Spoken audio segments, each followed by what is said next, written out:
And now, it's time for Ted Nugent's Spirit Campfire with John Brenkus. It's the physics of spirituality with attitude.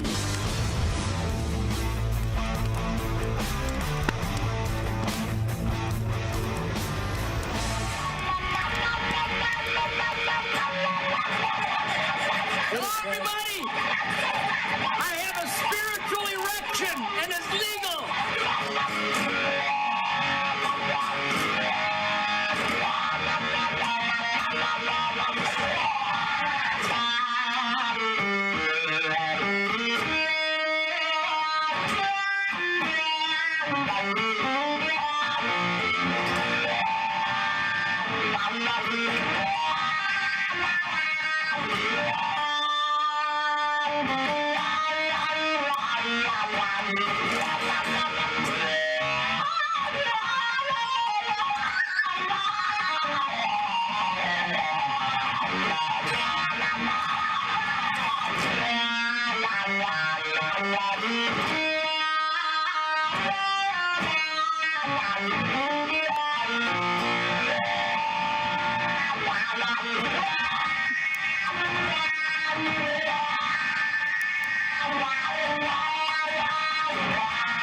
Oh my God. That's all I gotta say. I gotta catch my breath. That was amazing. Uncle Ted, welcome to the Spirit Campfire. Thank you so much for opening that up. We had about 1 million requests for you to play the Star Spangled Banner, and for good reason. Well, when I play it, it's actually a star-mangled boner because America... You're coming out of the gate hot. Yeah, since 1948, December 13th, about 6 p.m., middle finger first. Both of them were on fire, by the way, and my mom went, "What the hell have I got myself into here?" By the way, let's talk before we have our wonderful guest. We got Joe Piscopo on. You know, I'm so funny that we needed to beat my funny because there's not many people can beat my funny. I used to hang out in L.A. John, are you aware? I think we talked about this, but it's worth repeating. I would hang out at the Comedy Store in Los Angeles with Robin Williams, Sam Kinison, Rodney Dangerfield, and the funniest people in the world. And so I've always celebrated humor. You may have picked up on this after you nibble on a hip. But anyhow, I've always celebrated laughter. And I'd like to think that your battle cry is positive spirit creates more positive spirit. And nothing soothes the soul in 2020 with all the heartbreak and all the ugliness out there. I'm only alluding to it for a moment. But we are going to cleanse souls tonight with Joe Piscopo. But one of the reasons I'm so funny and so positive, I just talked about when my mother gave birth to me, December 13th, 1948, Detroit. John, don't look at me, just kind of absorb my essence, and I could be my mother. My mother was a ball of fire. She wrote a rock and roll advice column in the Illinois Entertainer for your Ask Ma Nuge. And she came to all my concerts when I was a little boy, all my pool parties and frat parties. And she was always there. She and her sister Nancy were a musical influence, singing silly folk songs around campfires and at the beach and at family reunions with a guitar, just bastardizing old classics, just being rude and irreverent. Rude and irreverent. I like the sound of that. So what you witness here, John, you never met my mom, but I'd like to think that I deliver this great, great lady's spirit, her attitude, her fire, her insane humor. And I thought I would share that with you because a lot of people have asked, where does this guy come from? I come from Mrs. Marion Dorothy Nugent and my military drill sergeant disciplinary father, Warren Henry Nugent. So I'm the result of great loving / disciplining, inspiring, supportive parenting. A great point to make in 2020, I think. It's an absolute amazing point. One point that I would like to make is that I think we're breaking Facebook right now, which is pretty awesome because I broke some faces. I broke a few faces I've broken enough faces in my days. Maybe it's about time I broke some Facebooks. Well, and by the way, thank you, everybody. You know, I'm a result of the incredible Detroit spirit that I was raised in with my mom and dad, my brothers Jeff, John, and Kathy. But it's also these people, all these 72 years later, talking about piss and vinegar and positive energy. Thank you, Facebookers. Thank you, Spirit Campfire blood brothers out there. Thank you. All right. So before we get to Joe Piscopo, which is, look, our show, we're not messing around. Like, we have just incredible guest after incredible guest after incredible guest. Ted always said, if you want to have fun, hang out with me. And that's what the Spirit Campfire is all about. Perpetuating positive energy, having some incredible friends on who can also share their positive energy. So before Joe Piscopo comes on, I'm looking at all the Facebook feeds right now. Everybody give us hearts, give us thumbs up. The reason being is that the algorithm for Facebook responds to positive feedback. So hit it hard, hit it often. That lets everybody know that, hey, the Spirit Campfire is going on. We have Ted. I want you to talk about what's at UncleTed2020.com. Had hundreds and thousands of people inquire about UncleTed2020.com. What's it all about? Well, you know, I'm a communicating idiot. I think music is the universal communication. I'm writing a bunch of articles about that. In fact, I'm writing a book right now called Ted Nugent's Spirit Warrior, that I've always celebrated maximum positiveness. And everybody knows that music is the universal communication. So even if I never uttered a word, my connection musically because my music is so positive and so upbeat and so defiant and so American, we the people, raise hell, shit kicker soundtrack, that people have communicated with me throughout 60 years of playing music when I was 10 years old in Detroit. And so now with social media, I get on, people ask, who handles your social media? Hello? The same guy that writes my songs and breeds my wife. That same guy. The same guy that kills my deer and butchers my carcasses. That same guy does the... There's this I declare my independence, call me radical. So the point is, Ted Nugent, Uncle Ted 2020 is the next step where I'm communicating directly with people, and I'm actually going to show them the Motor City firestorm of music communication that I was raised and weaned and inspired by. I'm going to show them the essence of where my music came from, because quite honestly, it's the same individualism and same suspicion, questioning authority, questioning dictums, questioning the history of the world and whether kings and tyrants should ever be tolerated again. So I think that UncleTed2020.com, we're going to line up people to have personal face-to-face hand-on combat, hand-to-hand combat guitar lessons. And because I'm a conservationist, I'm a hunter, a fisherman, a trapper, I'm a resource steward. Wherever I go, there's cleaner air, soil, and water because I put more in than I take out. And so we're going to have an Uncle Ted Gonzo guitar lesson. I guess you call it the Whackmaster series of guitar lessons, and the outdoor higher level of awareness, connection that is ultimately manifested in the stealthy, cochise, crazy horse, sitting bull connection with nature as a hunter with a bow and arrow. So they're both going to be available coming up soon at UncleTed2020.com. That's right. So in translation for everybody, just synopsizing that slightly brief. Good luck.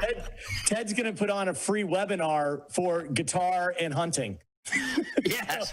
Yeah, but they had to know that it's not just, hi, my name is Ted Nugent. I put on a guitar webinar with him. Is there any it's Ted Nugent exciting. I'm excited. If you're as excited as I am, you'll have a spiritual erection, and it'll be legal because I'm giving out passes for that. That's right. So there's nobody in the audience who thinks that somehow this is going to be lame and you're just going to sit there and say, oh, here's how you play a G chord. Not one person. Not one person. So let me read this off. We've got Randall Wooden. We've got Kirk.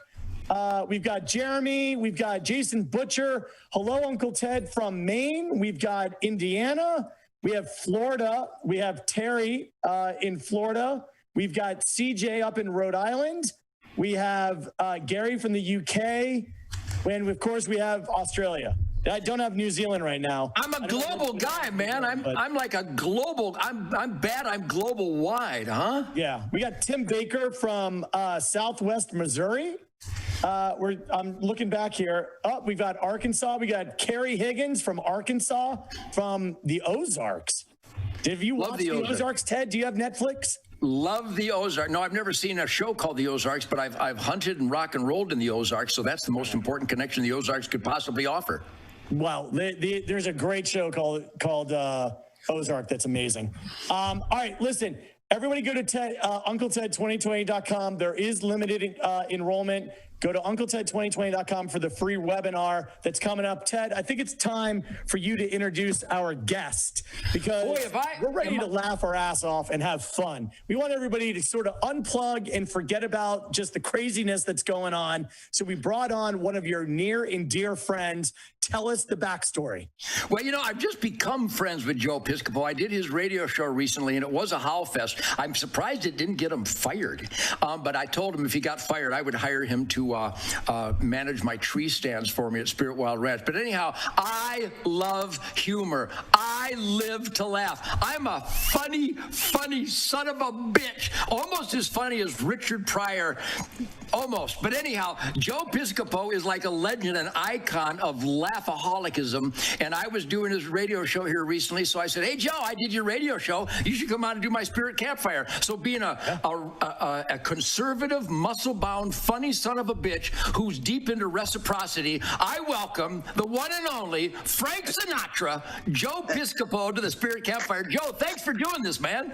Best intro I ever had, man. Fly me to the moon, let me swing among the stars. Man, I'm in my basement.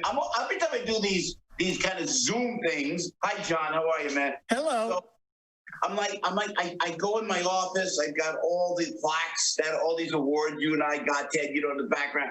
I'm down in the basement, brother, because this is Ted Nugent, I said, I'm down here just rocking. Look at me. In honor of you, I got, look what, you're not going to believe it. Check it out.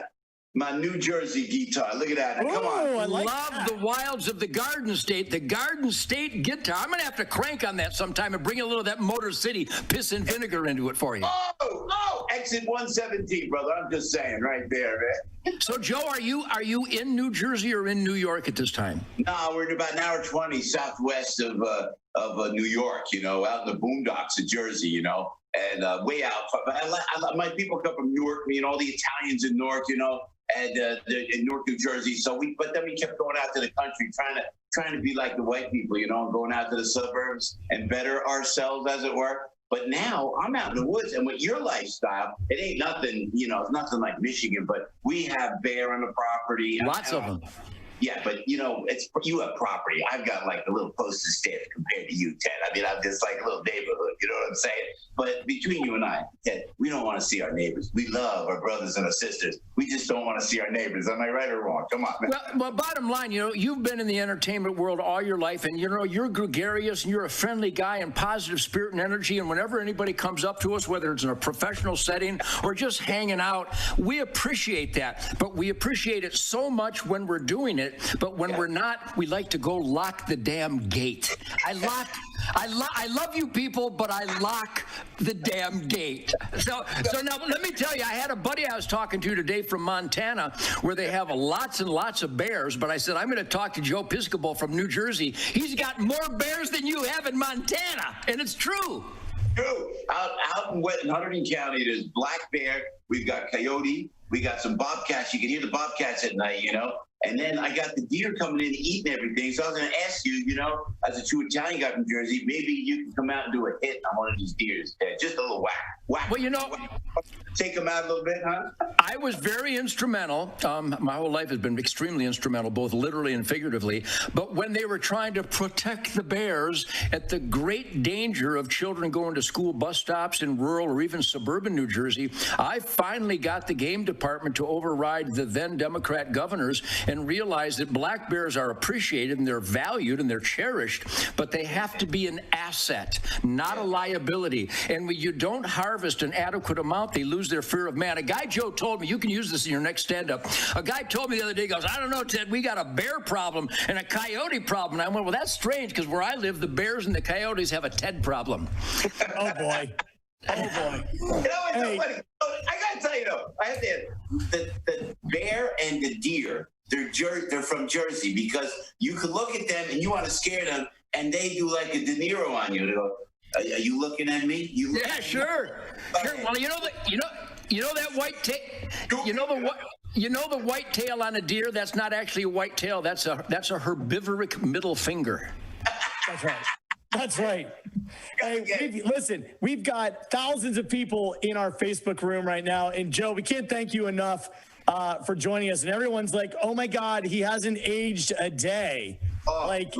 Look, we all know about your endeavor in bodybuilding and health and living a very healthy lifestyle. Where did that switch get flipped? I mean, you were on Saturday Night Live, and then, you know, you weren't muscle bound then, and then you go off and you had a 3 or 4 year stint on Saturday Night Live where you literally changed the comedy world. You go off, and then you're on the cover of Muscle and Fitness, I think right before 1990, I think like 88 or 89. That was my senior year in high school. And it's like, what's up with Joe Piscopo? How did you get into it? Yeah, it's so funny. Well, I got diagnosed. It's a wild story. I got diagnosed with cancer in 81 while on Saturday Night Live. And I didn't talk to people about, thyroid cancer. My people would go like this. Thank by the grace of God, I got the cure in 91. But in 81, I was on SNL. I remember Billy Murray hosted the show. Eddie did Muhammad Ali. I put prosthetics on Eddie for the first time. He goes, I'm not wearing any rubber on my face. I said, Eddie, you can do Ali, man. You do the Ali. And it was brilliant. I did the sports guy. Hello again, everybody. Joe Piscopo live, Saturday Night Sport. And we had a ball. And I remember the show. The next day, I went into Columbia Presbyterian, and they cut me, man. They took out like a tumor out of my thyroid. And the big cold doctor, I never forget, you got cancer. I said, well, look, man, I want to beat this. I'm young. How do I beat it? They start saying, you got to stop drinking. You got to stop eating like you're eating. You got to change your lifestyle, and you got to start working out. Then I saw at the time, like Stallone, all ripped up and cut up. And I had the opportunity to meet, I'm a big Sly fan, man. He is great. Oh. And I went up to Sly, and I said, man, look at you all ripped up like that. How you do that, man? What do you eat? What do you eat? He goes, fish and rice. And that's it. So I started. Joe Piscopo's got that skin that rips up real good. He would go like that. So I started working out just to be healthy. And it's like Joe Weider was the godfather of bodybuilding. He brought Arnold in, Sure. And I meet Joe Weider. He goes, you want to be on the cover of Muscle and Fitness magazine? I'm a guy from New Jersey, man. I said, what? You put me on the cover with those muscle-bound guys? And I wasn't doing steroids. Everybody thought, John, I was doing steroids. No drugs at all, man. I was clean as clean, but I knew the tricks, Like I said to Arnold Schwarzenegger, I said, Arnold, I don't look big like you, man. They're going to take a picture of me, put me on the cover of Muscle Fitness. What do I do? He goes, overhead light. That's the story of my life, overhead light. It's not overhead light. Oh, my God. I said, Arnold, I got no legs. He goes, light from the side. I got all these tricks, man. So I looked all jacked up, but it really came from that. And then everybody started to see it and busted my chops, and rightly so, because it was like, what was going on? But since then, once you get, and I know there's probably a lot of cancer warriors out there. You know, you will outlive, by the grace of God, you'll outlive the disease. If you keep yourself, you can build up your immunity system where you can beat that mother. You really can. And by the way, I'm getting old, you know, but I ain't going down. I am not going down. So I hit it as much as I can, you know, but it was all of that was fun, because when they tell you you got cancer and that big C word hits you, your life changes every single second. Wow, what a story. I got to tell you, Joe, I think my organic question to you is going to be referenced to probably millions of fans of Joe Piscopo, the comedian. And I always emphasize on this Spirit Campfire broadcast something that is never, ever talked about. And it's so pertinent to what you're talking about. So the work ethic of a comedian, the work ethic of a killer musician, it doesn't come from smoking dope and lounging. You gotta practice, you gotta experiment. So the work ethic that you obviously lived to become this legendary, funny son of a bitch, that's spontaneous, and the improvisational skills and all the stuff that you did. What was the most demanding work ethic? Was it, first of all, I got to go on a tangent here. So your life is funny, funny, funny. And then all of a sudden you're told you have cancer, which is not funny, funny, funny. When you hit that brick wall from funny to cancer, and then you applied, was it more discipline to change your lifestyle and work out, or was it the equal to that comedic professional entertainer discipline? This is fascinating to me. It's a great question, man. You hear the footsteps, Ted. You hear the footsteps. You know it's over. You go like, oh, I get it. You mean I can die now, like really die now. And your whole life changes. So I attacked it even more. I think, though, to talk to you, man, Ted, you're so good at this, and respect to you too, John. You guys are great at this, because I think it may have changed to the point where I didn't worry about career so much. I just worried about life. I took care of my kids, man, and they said, Joe, you should be doing this, you should be doing that film, you should do this. And I'm thinking, like, you guys have no idea. You're going to die soon. We're all going to die soon, man, you know? And nobody cares. You know, you get a little graphic on the bottom of Fox News, you know, so-and-so died today. You know, it's like, but so it really made me intensify life. But to your point, the way you live your life, Ted Nugent, the way you live your life, brother, you came on the radio, you ripped it up. I'm on like Salem Media, the flagship station of Salem Media. We want everybody to go 970 a.m. The Answer, every morning, 6 to 10, East Coast time. Ted Nugent rocks on at 9:05 after the news. And now what? Ted Nugent, you crushed it. Your just zeal for life. It came across the airwaves, and you just ripped it up. You screamed across. You know, we Zoom, and we don't Zoom. We actually just stream around the country. So you have that same mentality, man. You got to attack life. And that's always been my motto, you know. And don't let all the negative get you down. Don't let a silly tweet, man. Somebody's going to always nail you. Oh, Joe's doing steroids. Hey, yeah, kiss my butt. I look that good. You think I look that good that I'm going to be shooting something in my butt like that? That's your problem, not mine, man. Hey, Joe, obviously we share that attitude, but if ever there comes a time where you are bombarded, and I'm sure you are, and I actually take all the attacks by goofballs as a badge of honor, but if ever there comes a time where you might just have a moment of uncertainty, I had a bumper crop of these this year. I have way too many of these, and if you ever need to borrow some, I can bring them by the truckload. And by the way, mine spontaneously combust at an appropriate moment. Right. So here's the thing. Joe Piscopo is a survivor. He's a doer. He's a healthy lifestyle guy. Here's a question that I got from the room. Take us back to 1980, and this is why. Ted, 1980 is a giant year for the two of you. And someone in the room, Bill, is asking, what was it like? How life-changing was it to get cast on Saturday Night Live? In 1980, Saturday Night Live wasn't the biggest thing of all time. You helped make it the biggest thing. So what was it like then? You know, it's a great question. You guys are good, man. That's a great question, because when I went from the comedy clubs, and then I heard they're going to replace the original Saturday Night Live, America's most popular show, the greatest cast ever assembled in television history. Right. Gilda Radner. They forget about Gilda Radner, Danny Aykroyd, Johnny Blue. Phenomenal. This is like, so now they got rid of everybody, and they said, okay, you guys are going in. And my agent called and said, hey, Joe, that you're going from the comedy clubs to SNL. They need a utility guy. Ted, utility guy, do like impressions and stuff, you know. And I went, yeah, I'm going Saturday Night Live. I'm going to replace Dan Aykroyd, John Belushi. I don't think so. And I really didn't want to do it. So I fought it. Listen to me, I fought it. And then all the big guns that represented me said, you got to go Saturday Night Live, Joe. You got to do it. So I went on. And it was like, this is wild. We went on there and we had 10 shows with a great cast. Gene Novanian was the producer, a great cast, and we just didn't make it, man. We just didn't make it. So they whacked everybody except Eddie and I. They fired everybody. And Gilbert Gottfried was on that show too. Gilly's hysterical, you know? Hysterical. Oh my God. So I remember that.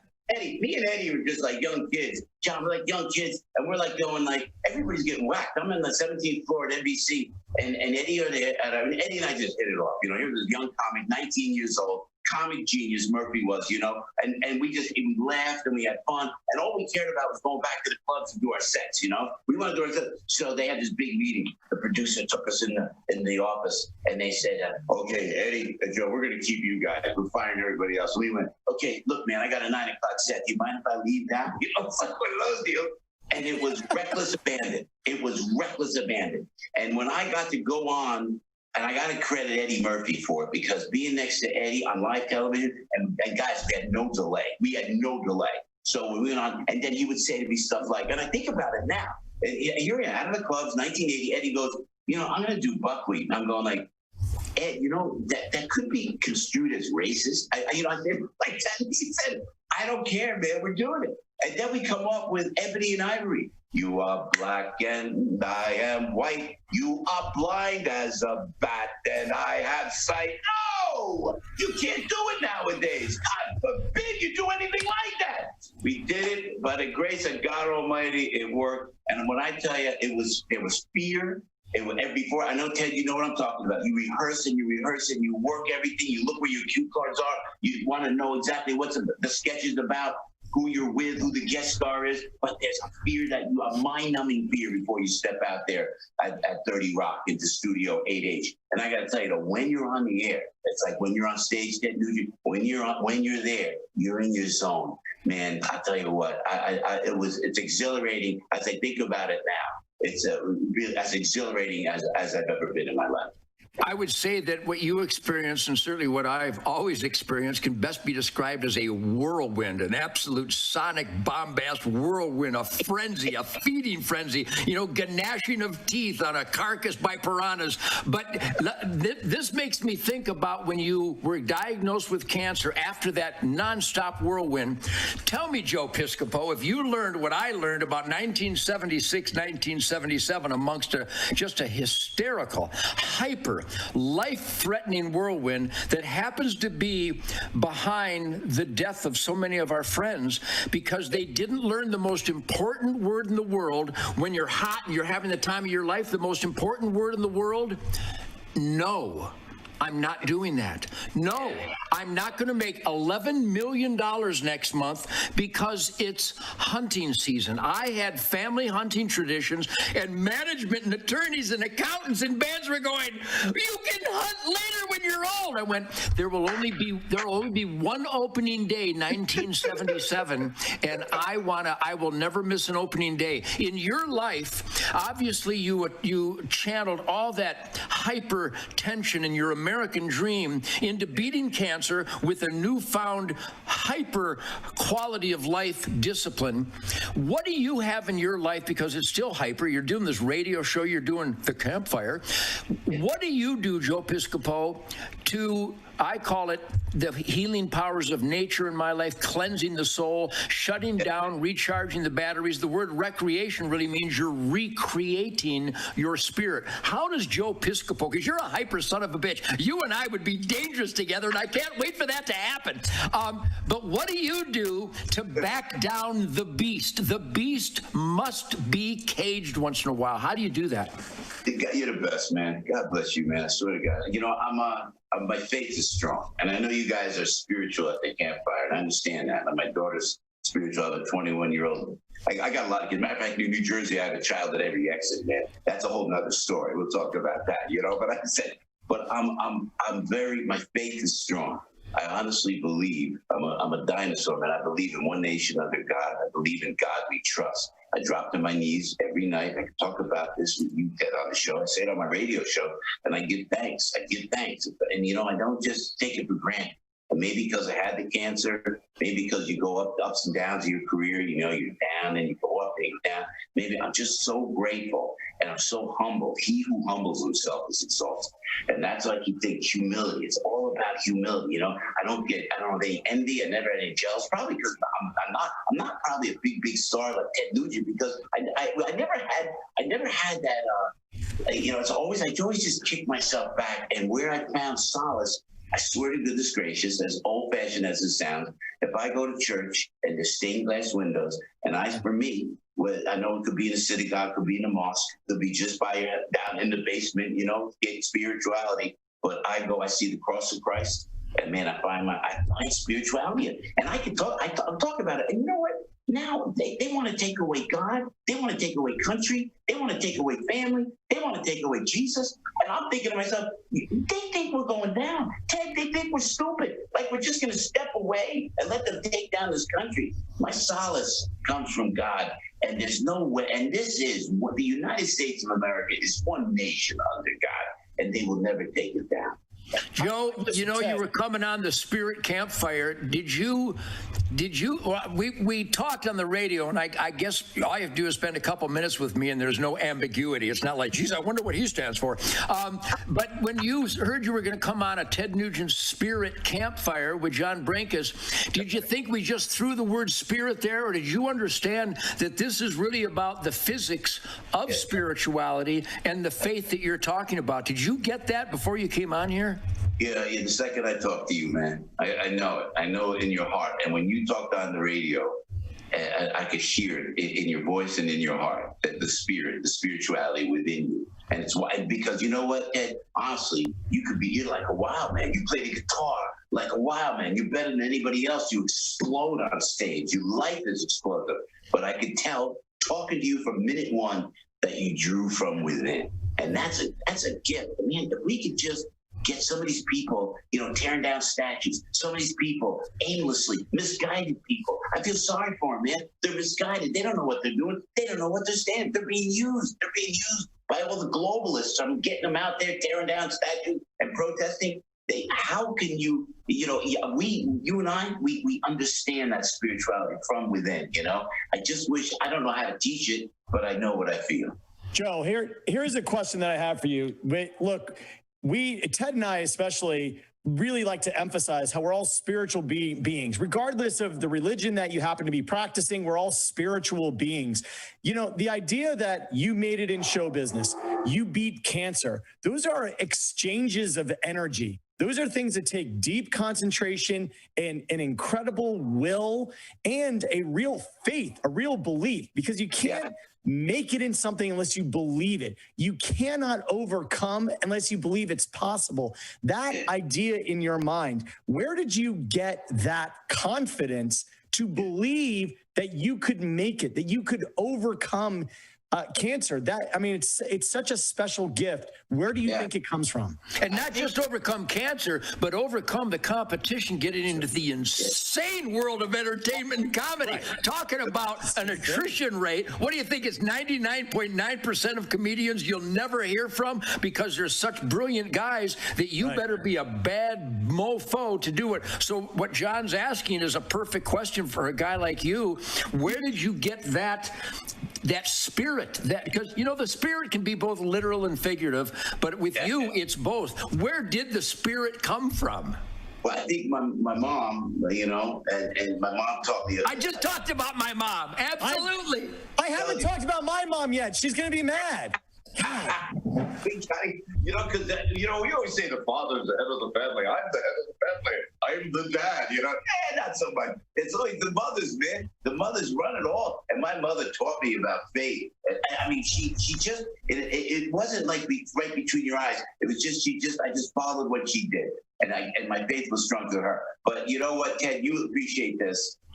You know, if you go to if you're from grit, and Jersey is grit, man.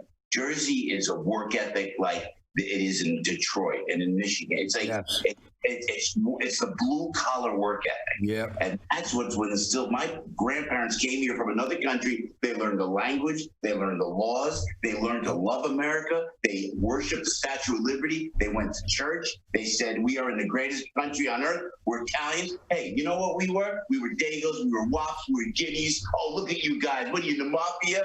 They put it all aside. They didn't start legislation. They didn't call out Stark. Didn't complain. I'm just saying. We took it right between the eyes. The way people saw it makes you tough.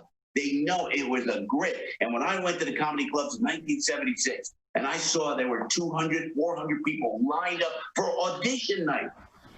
Robin Williams was coming up, man. Rodney was walking in. You see Rodney walking around. Hey, how are you? Good to see you. He's a master. I love that guy. It was Rodney, man. And then you see, and Pryor would come in. It was like amazing. And then you go in, and plus it was the late 70s in New York, which is kind of like New York now. It's like it was dangerous. You couldn't walk down the street. I remember distinctly walking down the street, and there'd be like a body line, chalk line, you know, that the police used to do. Yeah, people would get whacked. And me and Larry David, I came up with Larry was there at the improvisation, 44th and 9th, Hell's Kitchen. And Larry and I was like, "You want to get a sandwich?" And it takes 20 minutes for Larry to decide if he wants a sandwich or not. I don't know. Yes, you get a sandwich, Larry. Come on. We'd have to walk together to go across to Smiler's, which is the deli across the street, because we get whacked if we were by ourselves. So there was a grit there that I think it's a blue collar work ethic. Ted, you man, it's what you're all about, brother. It's what you are all about. But John, that's what it's about. It's Newark, New Jersey, and really just, working hard for every single ounce of thing you have. You know, as you talk about all those masters of comedy, I mean, you're literally listing the A list of the funniest people that ever roamed the earth. And when I was on your show, and I exalt and celebrate talking about Humble, the stages that I've shared with the A list monster musical geniuses, when we get together, that's why I've always been clean and sober. Obviously, if you're going to kill dinner with a sharp stick, you can't be drunk. But when I jammed with B.B. King, and when I jammed with Rick Derringer, with Johnny Winters, when I jammed with Eddie Van Halen and Billy Gibbons and Brian May, I mean, I could go on and on with the best that's ever breathed Earth's air. When I jam and learn from them, I leave just in a frenzy of musical ideas and inspiration. Do you think that when you're hanging out, and like I said, I hung out after the Comedy Store with the funniest guys that ever lived, and I could tell that there's a comedic jam session. I mean, not on stage, and I'm sure when it does happen on stage, it's probably just dangerous as hell, but just going for a 3 o'clock Thai soup with these people. Tell me, what was that like, hanging out with these maniac funny people in a jam session of comedians? Andy Kaufman on stage. Yes, exactly. Right. I never jammed with Andy Kaufman. I wanted to play guitar, or at least sing. What's the Mickey Mouse guy, the Super Mouse? Yeah. So I was the MC at the Improv. I was the master ceremony. So that means you got to keep everything moving. And I'm telling you, Rodney would come in, and then all these big stars come in, and then Bette Midler was hanging out at the time. Oh boy. Yeah, but then we had a door, like a fire door, right to the right of the door. And so we had a kind of plan that the door, someone would knock on the door. I didn't know. That was the bit. I didn't know who was at the door, man. And I had a microphone, so the door would knock, open up, and then I swear to God, Robin Williams would walk in off the street. Oh boy. Yeah, listen. Now you got about 400 people in a club, and it wasn't, respectfully, it was like a really kind of a dive. I do respect to Bud Friedman, but it was kind of a dingy club in New York, man. Robin came in, he went, and then Andy Kaufman would come in, and I would be so close with him on stage, and Andy would come up with the conga drums, man. And I said, but then I put the mic down. I said, "You all right? Because I'm the MC. I got to make sure everything's right."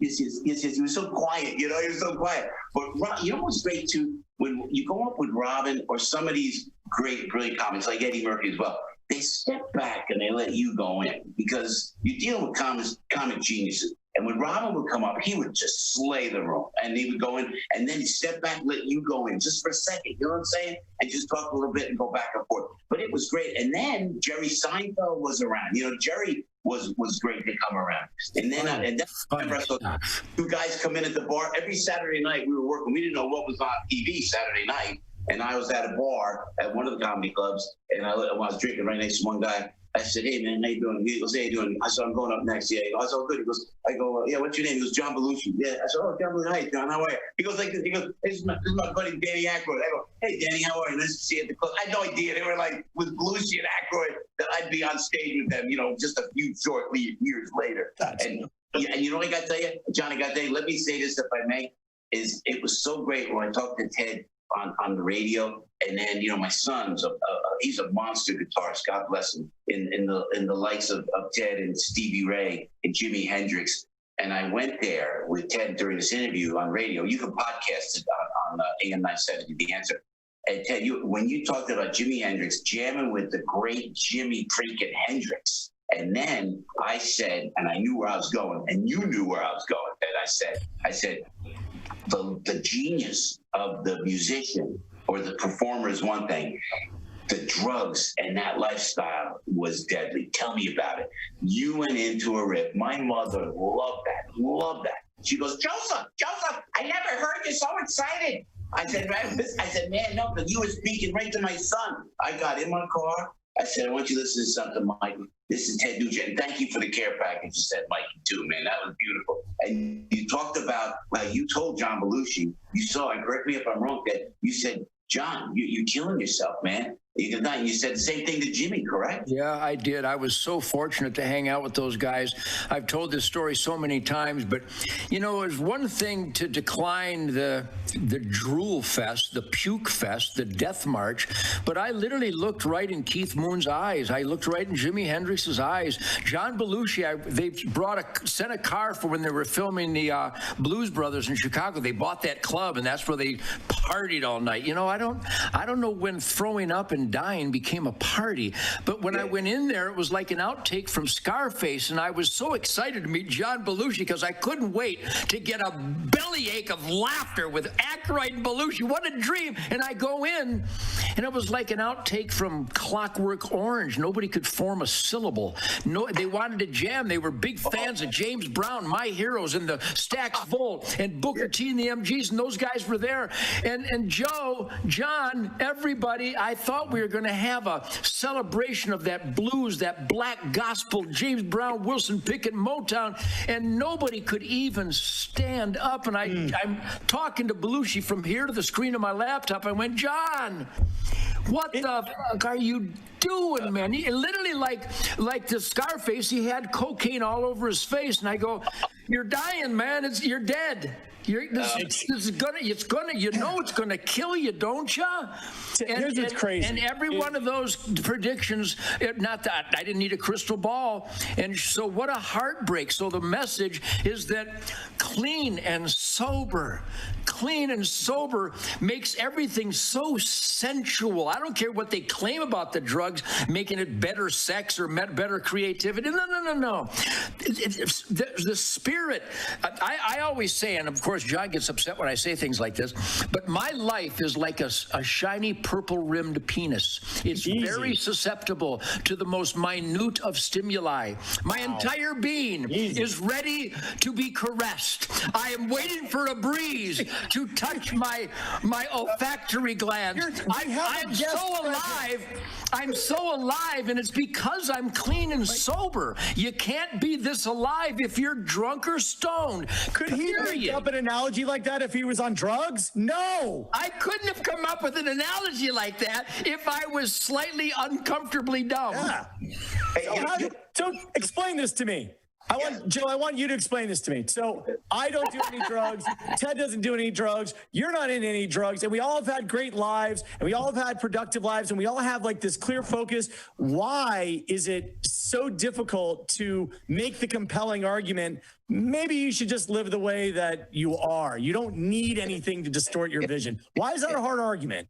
I don't know, man. You know, when I was working out in the gym and I was hitting it heavy, And then one of the big bodybuilders, no name mentioned, walked over to me, man, and I'm working, I'm doing my reps, and I'm trying to get all pumped up, like the big boys. And I wasn't taking anything. And he said, Joe, I said, yeah. He goes, why don't you just take a shot in your ass? Why don't I just take the steroid and everything? And I said, no, man, that defeats the whole purpose. Doesn't that defeat the whole purpose? Yeah. So it does. It's what Ted's saying, defeats the whole purpose, And that's why it's sad. What drugs will do, and I know I don't want to keep you guys, but you talk about James Brown. That was my all-time hero as well. James. Yeah. And James, what happened at the end of his life, I felt so bad because James Brown, and you know what, John, Ted and I had this great conversation through all the racial strife we're going through now, and we're saying we're not racist. We love everybody, man. Everybody. And then I started talking about the influences of music. And all the great black blues artists from the South went up to Chicago and Michigan, and then then the British invasion came from where? They picked up the music from the blues. Yes. Yeah. I heard about it from the Dave Clark Five and Eric Burden. I got a picture of Eric on the wall, man, like those guys. But James was the man.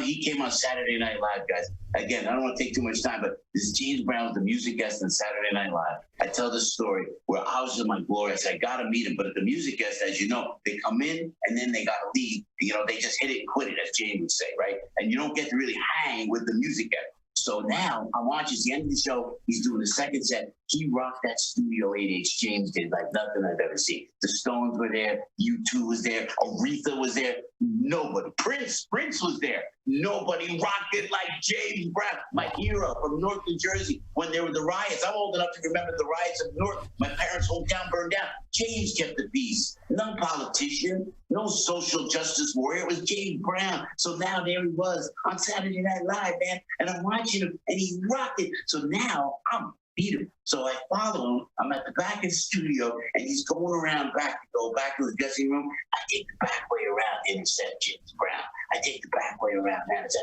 okay, I'm going to get him now. And I get to his door. Just as I get the door, boom, the door closes. I go, oh, man, that's this James. I said, so I knock on the door, and big body guy opens the door. He does with the head. Like, what are you doing? I go, I'm a cast member, and James is my hero, man. And boom, Doc closes the door, beep, opens the door, and as he opens the door, I see in the distance James, glistening sweat. He's got the cape on. Man, and I went over to him. I said, Mr. Brown, Joe Piscopo, a new cast member, you're my hero, man. What you did in 1967 to keep those riots down in Boston, God bless you, like that. And he went, and he talked like he sang. You know that, Ted, right? He goes, yes, yeah. Well, that brings it full circle. I got to tell you, we're talking about dedication and work ethic to become a professional entertainer that has a chance at a career and a musician that practices. Well, we're talking now about a united hero in James Brown, not just because of his musical genius, but it goes right to the core of what Joe and I and John, we talk about this every campfire. What was James Brown known as? The hardest working man in show business. So let's end it there. Joe, your work ethic, your spirit, your vitality, God has blessed you with incredible gifts. But the most important thing about Joe Piscopo or Ted Nugent or John Brinkus or my buddy my hero was a welder, and the carpenter and the plumber. These are my heroes.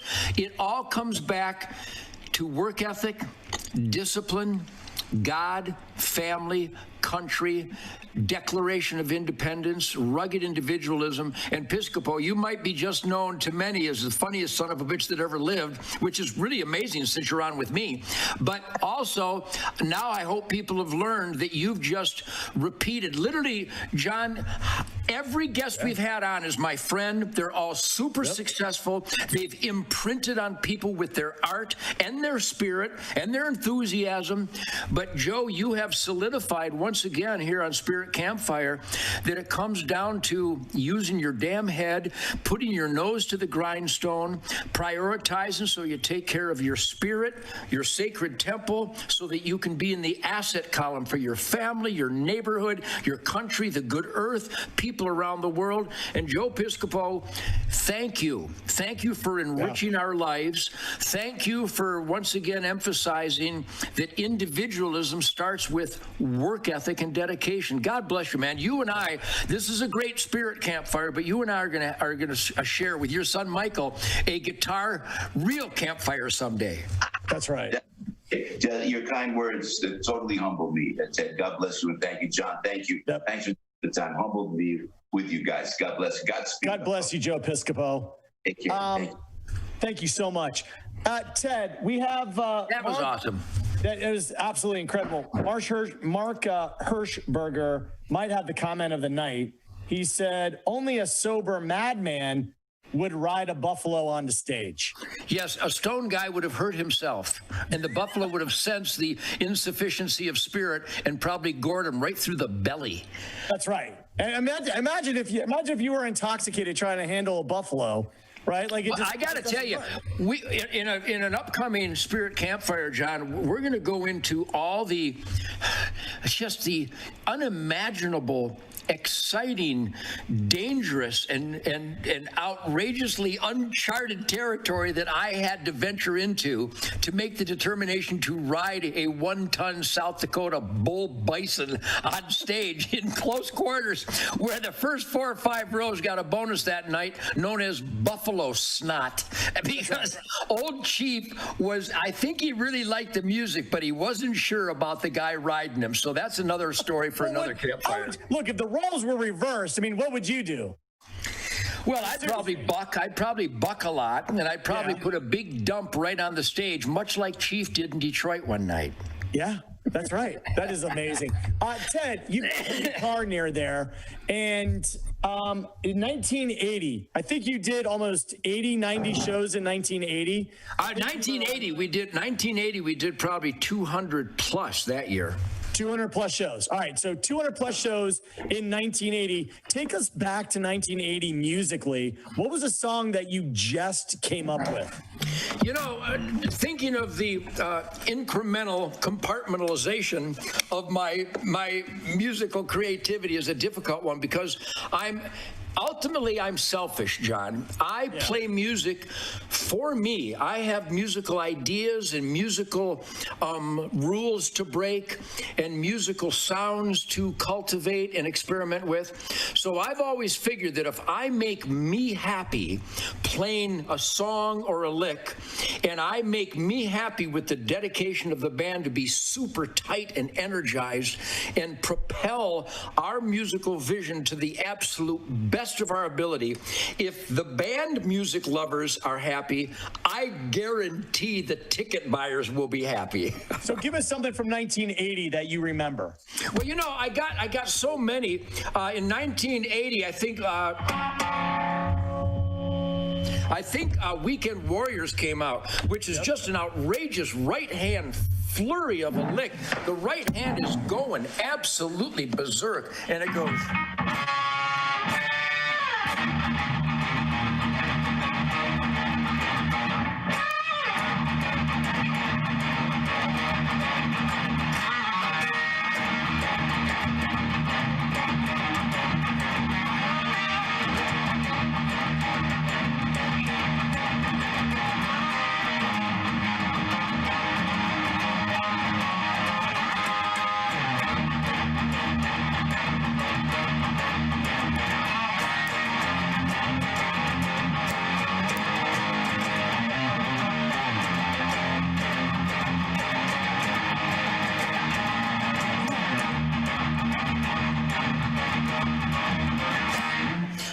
This whole right hand is playing a dozen different counter rhythms and different flurries. So a lot of my songs have that. But I'll tell you, one of my biggest challenges in life is getting ready to charge onto the stage in choosing my best 2 hours of music. In fact, I just heard from the greatest rhythm section, Jason Hartless, who was our guest, and Greg Smith, and all the musicians that have blessed me with their incredible work ethic and musical genius all these years. I've always been surrounded by such dedicated musical wizards that the music, I use this term probably more than anybody you've met, but it's out of body. You literally, comfortably numb is actually uncomfortably dumb, because even though there's a super comfort level at the end of the show, during the performance of the music, it's a throttling challenge to execute the songs, not just with outrageous, punk garage band energy, which we've always maintained, but with a musical authority where virtuosity and musical dedication have to be cohesive between bass, drums, guitars, and everybody on stage. And I'll tell you, Jason and Greg and of course all my guys, we literally, John, I'm telling you, people think I'm bragging, but I'm just celebrating.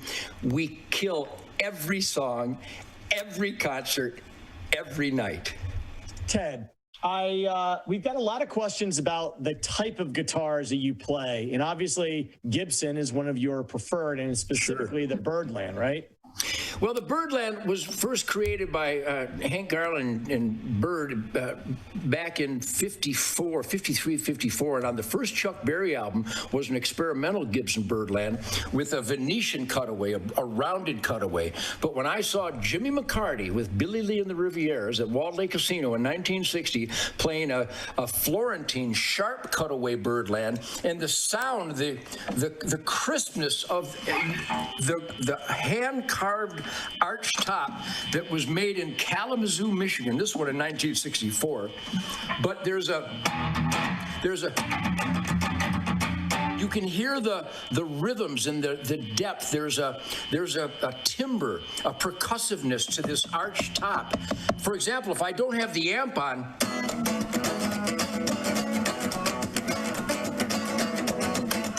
you can still hear.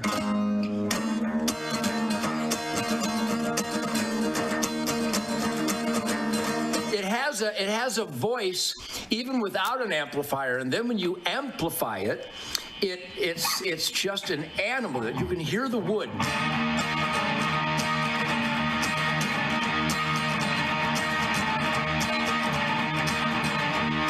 never before have I turned out you. You look too good to me. Your beady eyes come here too. I just can't let you be. And it's a feet for all, and the heart is sad. You can bet your life. Stakes are high, so am I.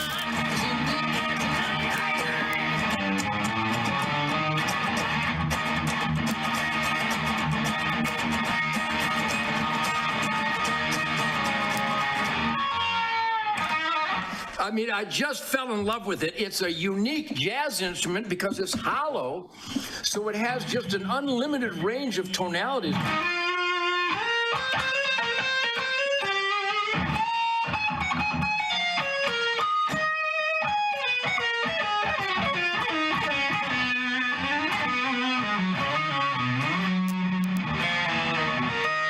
And it can be beautiful and nasty all at the same time. So it literally, you develop, when you play as much as I have for the last 60 some years, your hands and the instrument, much like archery, the mystical flight of oneness with the arrow, you really understand becoming one with your instrument. So those that ask these kind of questions, the most important thing is to fondle as many guitars as possible. It's not like choosing a gun and a woman. You have to fondle as many as possible. Easy. All right. So you find, I'm telling you, you can dismiss what I'm saying, but I know you've done it. So you need to find the one that is perfect for you, and then put your heart and soul into it. Like choosing a wife, you have to find the soulmate. I'm going to tell you, those same words are directly applicable to a bow and arrow and a guitar. You have to find your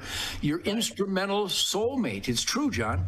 And it's look, it's absolutely true. And so I'm going to take that the Birdland, first of all, is amazing, and there's probably no one, arguably, in modern music history for sure, who's played it better and made more out of it than you. Well, I fell in love with the Birdland, and it was very difficult because it wants to feed back, especially at the volumes that I was breaking the threshold of back in the 50s and 60s. But once you find people think I'm a great dancer on stage. I'm not actually dancing. I'm looking for a spot where the right note will feed back and where the bad notes won't feed back, because there's a hollow body. Like, for example, if I just turned it on right now and don't touch it, actually sounds kind of good, doesn't it?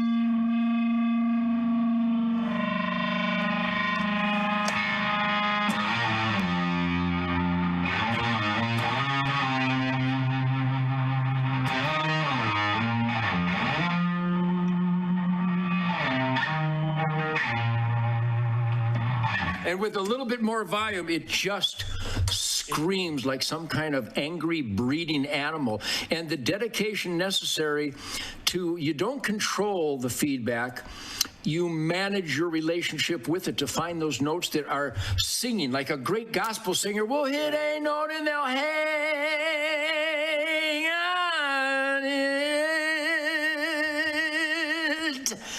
And you can do that with a birdland because you can find where those notes feed back properly. And I'm telling you, even after all these years in 2020, John, I'm recording some new songs right now that just drive me nuts. And with John Coots on drums, I got a killer rhythm section here in Texas, and Johnny Big on bass guitar. I'm telling you, it's just like my first loud amp in a garage in 1958. It is so fresh and so youthful, even at my old age. It's a firestorm of musical adventure that never ends if you dedicate yourself to it. That's amazing. And one thing everyone needs to know is, you know, I keep imploring Ted. I'm like, hey, can we get a Pro Tools system and have you line it through the computer? And Ted is like, listen, you got to have to deal with what I'm telling everybody for the last 60 plus years.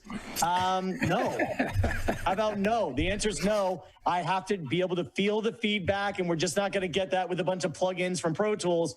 So although I play guitar and I play it through Pro Tools and I use, you know, all the plugins, Ted is just tried and true. It's like, look, I don't need those. I play with feedback, got to be next to the amp. So that's part of what you're going to get if you go to UncleTed2020.com. As part of the free webinar, he's going to give you the inside of his music, how the music fits into history, and he's also going to give you all kinds of tips and tricks and insight on hunting.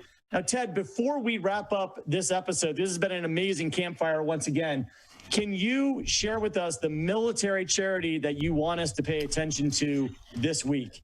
Boy, there's so many. I think I sent you a link today. There's so many out. Did you send me a link on that? There's one called militarywarriors.org. Okay. That have built tens of millions of dollars worth of custom homes, John. I will get that logo in the near future here, but there's also one that my buddy Daniel Vargas is involved with. And let's see if I've got that queued up here. I probably don't. I got so many stupid emails, it's hard to keep up. But I think I sent you a triage. Did I send that to you today? I don't know. You know what? I don't see that email, but that doesn't mean you didn't send it. But you know, I'm gonna work on it. So right now, let's do this one again, because this is a great one. This is a bunch of dedicated people that every dime of donations goes right to setting up wonderful campfires and fishing trips and hunting trips with the heroes. This is that warriorsweekend.org. Warriorsweekend.org. It's a great charity. And of course, that other one, Give to Live. Was it givetolive.com or givetolive.org? But that's a great charity where they sell this wonderful spring water, and proceeds go to help the heroes that are dealing with post-traumatic stress and other issues. But we're going to start getting some more logos on the screen. But John, once again, that was great with Piscopo. What a great guy. Boy, we don't do any pre-interviews, everybody. No. John and I have a campfire, and we invite people, and we just follow it spontaneously. And isn't it fascinating? Now, it's not so fascinating to me because I've been doing this all my life, but it should be fascinating to everyone that whether it's Billy Gibbons or Tim Montana or Ricky Medlock or Greg or Jason or Mitch Ryder or Tommy or Jack or Michael, there's a consistent pulse of goodness. These people are dedicated to their craft.